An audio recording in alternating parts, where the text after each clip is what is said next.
हरे कृष्ण राधे राधे हरि बोल। तो आज मुझे गोटे बढ़िया रेसिपी बनैबी मो कान्हा पाई पालंग पनीर।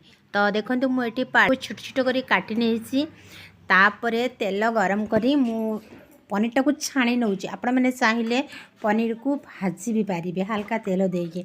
तो मुझे पनीरटा को पूरा भल भाव छाणी नौ बेसी कड़ा करें नॉर्मल रखिए।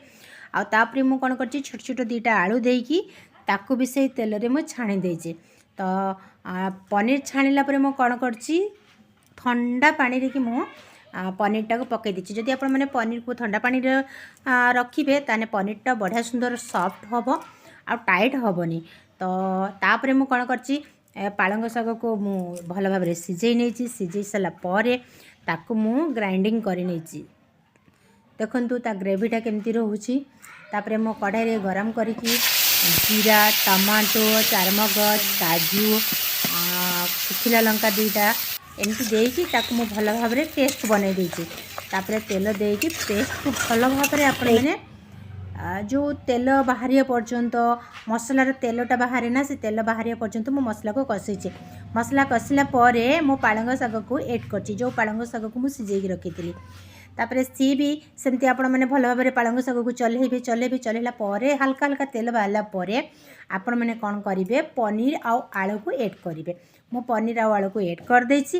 पनीर आ आलू को भल भाव रे हल्का आंच रे ताको कसुची। जिते हल्का आंच रे कसिबे काहे पनीर जो आम पालंग शागटा शाग दी है ना। तो जिते हल्का आंच रे आपण माने ताको कसिबे सब भल। तो कसिला परे मु कौन कली ना पानी ऐड करदेली। आपण मनकर जेतिकी पर्यंत ग्रेवी रखिबे जेतिकी पर्यंत झोल रखिबे से अनुसार आपण माने पानी को ऐड करि परिबे।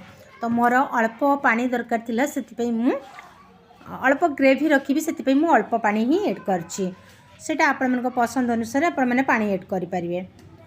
बस फुटिला परे मु सेति रे नून दे देछि।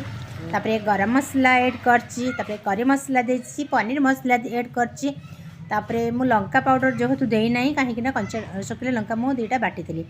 तापरे आपण जीरा गुंड देछि गरम मसला पाउडर तो देछि कहली। तापरे हमर कला मिर्च जो आसे ताको से पाउडर ऐड करली। तापरे भल भाव रे मोर पनीर पालंगटा भल भाव रे फुट आसला परे मु ताको धनिया पत्र ऐड करली। तो देखंतु ग्रेवीटा केते सुंदर भाव आसी पालंग पनीरटा बहुत कम सिझेबे। मु 2-3टा फुट आसिला परे मन ताकू बाहर कर देबी। देखंतु फुटटा भी बहुत बढ़िया आसी जाइछि।